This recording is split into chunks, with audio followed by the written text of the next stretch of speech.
Ibu Pejabat Polis Daerah Sungai Buloh sedang menjalankan siasatan berhubung satu rakaman video tular memaparkan sebuah kereta peronda milik pasukan itu yang berhenti untuk mengambil bungkusan di sebuah restoran mamak pada Amis.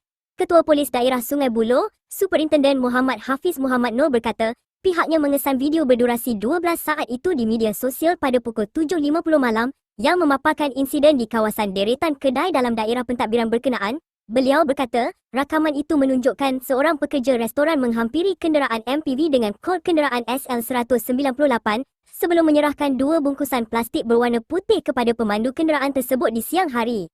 Sehubungan dengan itu, Muhammad Hafiz menasihatkan orang ramai agar tidak menyebarkan sebarang spekulasi atau andaian tidak berasas yang boleh mencemarkan imej pasukan polis.